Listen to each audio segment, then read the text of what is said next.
They were very, very important, blah, blah, blah. And the only thing I'm glad about is that they're not reforming. You know, they say that you don't really like to talk about Led Zeppelin.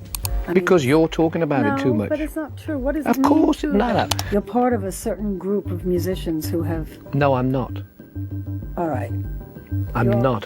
What happens when a rock legend wants nothing to do with the very band that made him immortal? Robert Plant, the wild voice behind Led Zeppelin, the golden-haired icon who once stood at the peak of rock royalty, now barely speaks their name. No anniversary tributes, no long-winded interviews, and when fans bring it up, he shuts it down. Section 1, the legacy he can't escape. Led Zeppelin wasn't just another rock band, they were a myth in motion. 4 men who changed the sound of an entire generation. Their music roared through stadiums, shook radio towers, and carved their name into history with every riff, every scream, every shattered hotel room. And at the center of it all was Robert Plant. Shirt open, curls flying, voice like a thunderclap from Mount Olympus. But fast forward to now, and you'll notice something strange. Plant doesn't talk about any of it. No nostalgic interviews, no late-night anecdotes, and no gushing over the band that made him immortal. In fact, he's gone out of his way to avoid it. He once said flatly, "You're talking to a man who has nothing to say about Led Zeppelin." That wasn't a joke. It was a boundary, and it left fans stunned. Because how could someone walk away from a legacy that massive? How could he be so detached? But that's the thing about legends. Sometimes, the weight of what you've built is the very thing holding you back. And for Robert Plant, that weight never quite lifted. Section 2, the refusals, saying no to billions. It should have been the easiest decision in rock history. In 2007, Led Zeppelin reunited for a single, electrifying show at London's O2 Arena. It was a one-night miracle. Tickets sold out instantly, critics lost their minds, fans begged for more. The industry waited with open checkbooks. A full world tour, that would have been worth over $800 million. Jimmy Page was ready. So was John Paul Jones. The promoters lined up private jets. And Robert Plant? He walked away. No long explanation, no second thoughts, just no. And when reporters circled him for answers, he gave them one line. "I was in a different place." People thought he'd change his mind, that maybe he just needed time. He didn't. In fact, he kept turning down reunion offers for over a decade. Some of the biggest paydays in rock history, left on the table. Why? Because for Plant, no amount of money could justify going backward.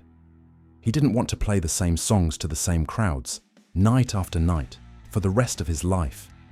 He wasn't interested in reliving someone else's idea of glory. And in an industry obsessed with comebacks and cash grabs, that might be the most defiant move of all. Section 3, growth over glory. Most artists would kill to be remembered for one great era. Robert Plant. He wanted to outrun his. After Led Zeppelin, most people expected him to fade into rock's rearview mirror, maybe tour the classics, crank out a few uninspired solo albums, and quietly coast on legacy. Instead, Plant did something almost no rock legend dares to do. He started over. He didn't just change his sound, he changed identities. Gone were the tight pants, the lion's mane, the screams that shattered stadiums. What came next was softer, stranger, and deeply personal. He dived headfirst into North African rhythms, Appalachian folk, blues, even trance-like world music that had nothing to do with Whole Lotta Love. He formed bands like Strange Sensation and collaborated with underground artists and international musicians most Zeppelin fans had never heard of. His 2007 album with bluegrass icon Alison Krauss, Raising Sand, stunned the industry. It didn't just win fans. It won Grammy Awards, including Album of the Year. Critics were floored.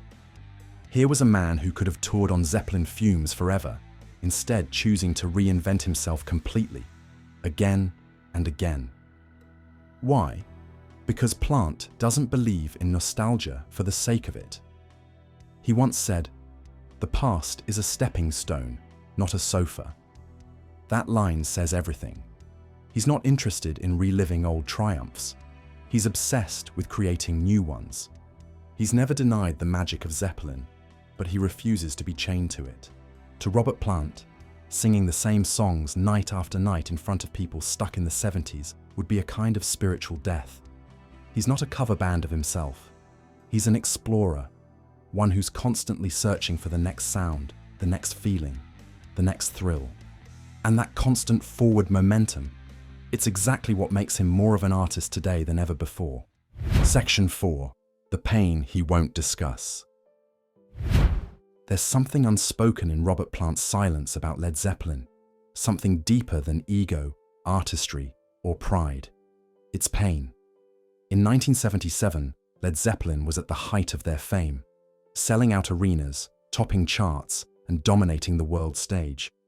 But in the middle of all that chaos, tragedy struck in the most devastating way imaginable. While Plant was on tour in the US, his 5-year-old son Carrack suddenly fell ill back home in England. What started as a simple stomach virus became fatal in a matter of hours. Carrack died on July 26th. Plant was thousands of miles away. And the moment he got the call, his entire world collapsed. He flew home immediately. The tour stopped. The band paused. But something in Plant never fully recovered. He later said, "Nothing could ever be as bad again." That was all he could say. And even that barely scratched the surface. Most fans don't realize this moment marked a turning point, not just in Plant's life, but in his entire relationship with Led Zeppelin, because the band was peaking while he was mourning. The loudest cheers in the world were echoing around him while he was grieving the quietest loss imaginable. He returned to the stage later that year, but it wasn't the same. There are moments in life that split everything into before and after. For Robert Plant, this was that moment. The boy who once sang with fire now carried a storm inside him. And the music, no matter how loud or legendary, couldn't drown it out. To this day, Plant almost never speaks about Carrack in public. And maybe that's why Zeppelin feels untouchable to him. It's not just a band, it's a memory palace filled with both triumph and trauma. And some doors are just too painful to reopen. So when he avoids questions about the band, it's not always rebellion. Sometimes it's grief. And grief doesn't care how famous you are. Section 5. The Jimmy Page tension. There's no Zeppelin without Jimmy Page. The mastermind guitarist, the sonic architect, the man who built the band brick by brick. And for years, he's been the torchbearer, keeping the Zeppelin legacy alive in interviews, reissues, box sets, and yes, reunion talk. But Robert Plant? He's been moving in the opposite direction, and the distance between the two legends has become impossible to ignore. Publicly, they're respectful, civil, maybe even friendly. But underneath the polite smiles lies a creative tug-of-war that's lasted decades. Page has made it no secret. He wants Zeppelin back on stage. In interviews, he's repeatedly hinted at unfinished business. At one point he said, "There's only one thing I want to do, and that's play with those guys again." Fans took that as hope, a sign that maybe, just maybe, the gods would align again. But Plant has always shut it down, sometimes gently, sometimes not so gently. He's mocked the reunion talk, calling it pointless. He once said, "I'm not part of a jukebox. I'm not going to sing the same 20 songs just because people want me to relive their youth."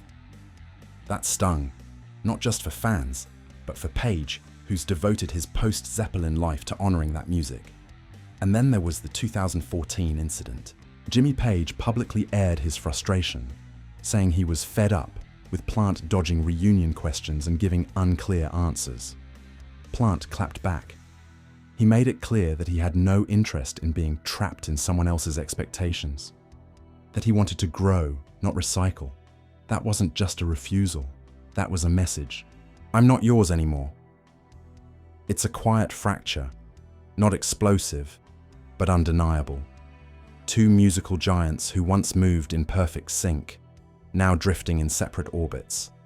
And in many ways, that tension has fueled the mystique. Because what's more rock and roll than a band that can't reunite? Not because they can't, but because one of them simply won't look back. Section 6. Bitterness or peace? From the outside, Robert Plant's refusal to embrace his Led Zeppelin past can look like bitterness. Fans, critics, even his bandmates have asked, why keep distancing yourself from something that changed the world? But that's the problem with assumptions. They rarely tell the full story. Plant's rejection of a Zeppelin reunion doesn't come from anger. It comes from something far more radical: clarity. He's not clinging to old wounds. He's not replaying past arguments. He simply decided to stop defining himself by a version of the past that no longer fits. And that, for a man worshipped as a rock deity, takes more courage than people realize. He's spoken about this shift too, not in fiery rants, but in calm, almost philosophical reflections. The past is wonderful, he once said, but if you hang around it too long, you get old before your time. Think about that. Most aging rockers are desperate to cling to relevance, chasing reunion tours, playing the same sets, performing for the same memories. Plant did the opposite. He cut the cord. He didn't just walk away from Led Zeppelin. He built a new world, one that has nothing to do with arenas, stairways, or heaven. And when he looks back, it's with respect, not desire. That's what sets him apart from Page, too. Jimmy Page has spent years meticulously remastering Zeppelin's catalogue, curating deluxe editions, giving interviews that keep the flame alive. He's the guardian of the myth. Plant, he's let go of the myth entirely. That contrast created tension, sure, but it also revealed something important. Robert Plant doesn't need Led Zeppelin to feel complete. That chapter gave him everything, and he gave it everything back. Now he's writing in a different language, and yet, it's not like he's rewritten history to erase it. He's proud of what they accomplished. He's spoken about the music with genuine warmth. But when people want to live there forever, he quietly steps aside. In his words, "It was magnificent, but it was a lifetime ago. I'm not that person anymore, and I don't want to be." Is that bitter, or is it just wise? Because maybe the real question isn't why Robert Plant won't go back. It's why so many people still expect him to. Robert Plant isn't running from Led Zeppelin. He's just not living there anymore. He's made peace with the past, but he refuses to be trapped by it. No tribute tours, no cash grabs, no looking back. And maybe that's not bitterness at all. Maybe that's what freedom really sounds like. But who knows? In rock and roll, nothing stays quiet forever.